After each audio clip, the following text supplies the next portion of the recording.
Hello everyone, welcome to Gradual Learning. Today we are going to learn about punctuation, which is a very important topic in English grammar.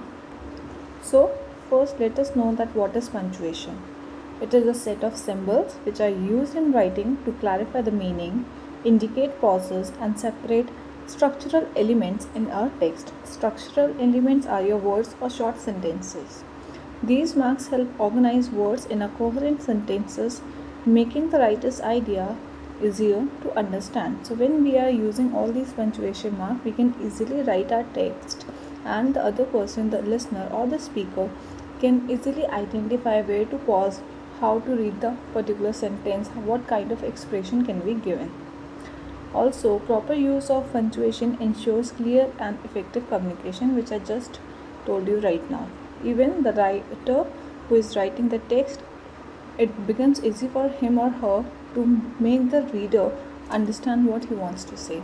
So now let's talk about the punctuation mark. The first punctuation mark is full stop, also known as period. So it is used to mark the end of declarative sentences or statements. It denotes that a statement or a sentence is complete. It is giving us information. For example, she went to the market. So here we are getting the information that where is she where did she go? She went to the market. It is also used with abbreviations. Abbreviations are short forms like government, which can be written as GOVT dot. So this is a abbreviation. Doctor, Masters of Science can be written as MSc. So all these are abbreviations or short forms.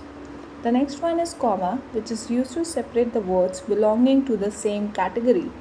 Like if you have a list, so those lists can be separated, list of a same thing. It can be separated using commas, and whenever you are using comma, don't forget to give a short pause, like Meera bought bananas, apples and berries. So here we are talking about a list of fruits. The category is common. There are different examples of that category can be used with the commas. If you will put commas in between, you will identify the pauses. Next comes your exclamation mark. Exclamation mark is used to express strong emotion or command, like wow, what a wonderful painting it is. Like here you have a word wow. So all the words which are able to express strong emotions on their own, they come with an exclamation mark. And when there is an exclamation mark in the starting, when there is an interjection, you need not to put any exclamation mark at the end. Next is question mark. It is very common that it is used at the end of a question, a direct question. For example, are you going to the party? Colon, it is used to introduce a list, a quotation or an explanation. For example, he brought 3 things: a book, a pen and a notebook. So here using this colon, we are expressing the list. We are introducing the list that all these things were brought by him. Next is semicolon, which is a dot and a comma. It is used to connect closely related independent clauses or to separate items in a complex list. For example, she loves to read. Her favorite books are mystery novels. So here in the first part of the sentence you have she loves to read. So this is an independent clause. This is a statement which is independent, able to express itself on its own. Right? So those are independent clauses. The group of words or a sentence which is able to express its meaning on its own are called independent clauses, right? But here after putting this semicolon, I am introducing more information, like what she loves to read. She loves to read her favorite books, which are basically mystery novels. Now next is apostrophe. It is used to indicate possession or to form contraction. Possession means ownership. Like if I have a box, so someone can say this is my box, or we can also say this is Rita's box. So when I say Rita's box, so I am claiming the ownership that this box is owned by or possessed by Rita. Like here it is written, it's Sarah's books. So whose book is this? Sarah's. Sarah is the owner of this book, right? Also to form contractions, the short forms like cannot can be written as can't, would not will be written as won't. So these all are contractions. Here also we use apostrophe. If you write the words like can't or cannot, both will mean the same. There won't be any difference in it. Next is your quotation mark, which is used to enclose a direct speech quotation or titles of short works. For example, I can't wait to see the movie. So here it's a quotation or direct dialogue, right? So there we are using a quotation mark which starts with the double comma at the end, and then when your dialogue ends, the quotation mark closes. Next is your parenthesis, or commonly known as brackets. It is used to enclose, to put on additional information. For example, she finally answered after taking few minutes to think. So after taking few minutes to think was not necessary, but yes, I found that this information should be written in the text. So it was not so important, but yes, it was a bit important to help the reader understand the text. I wrote it in the bracket.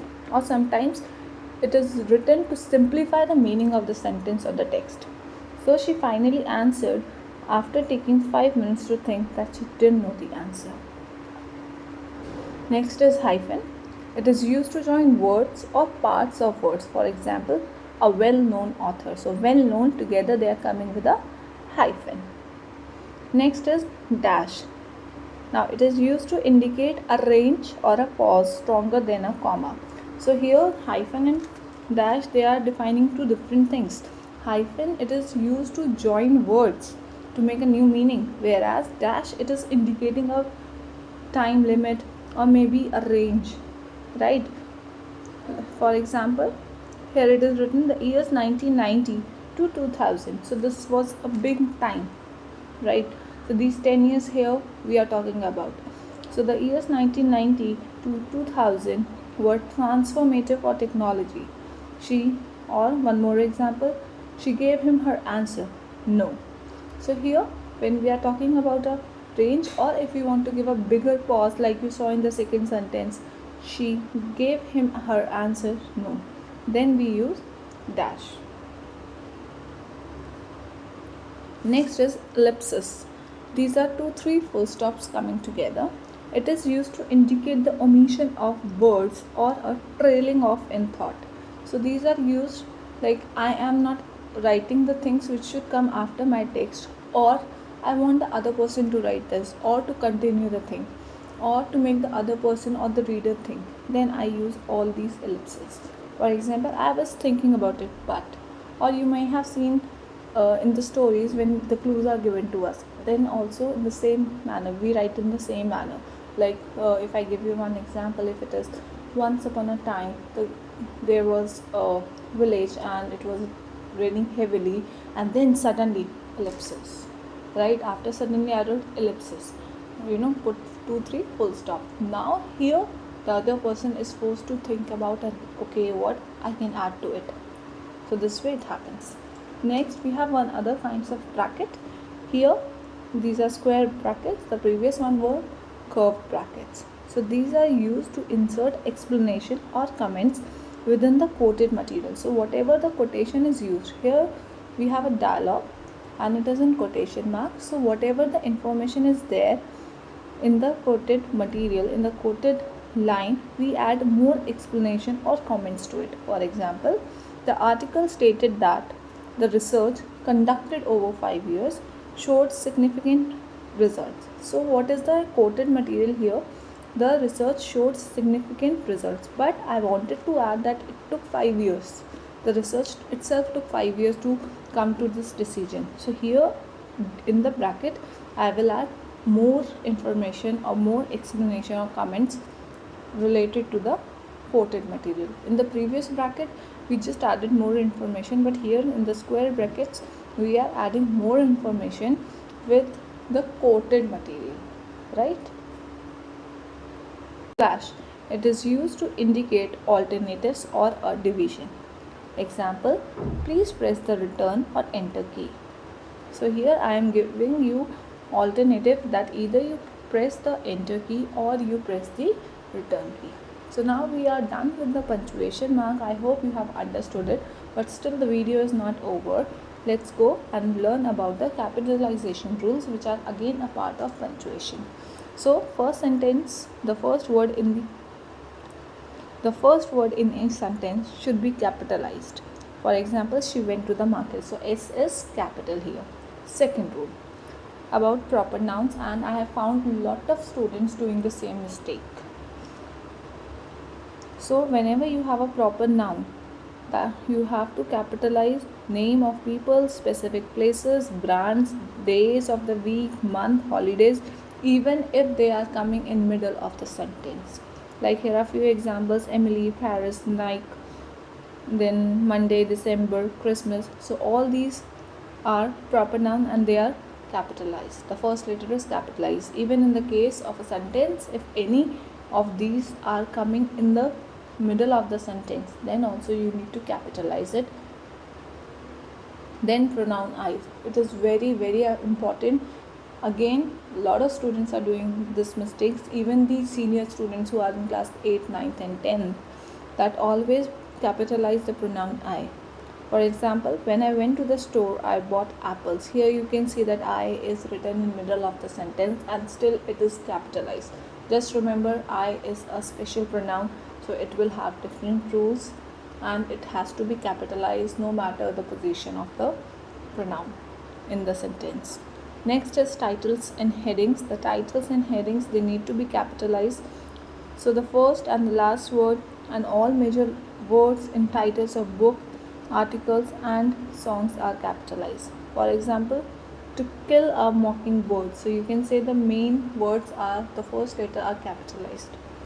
The New York Times, again the first letters are capitalized.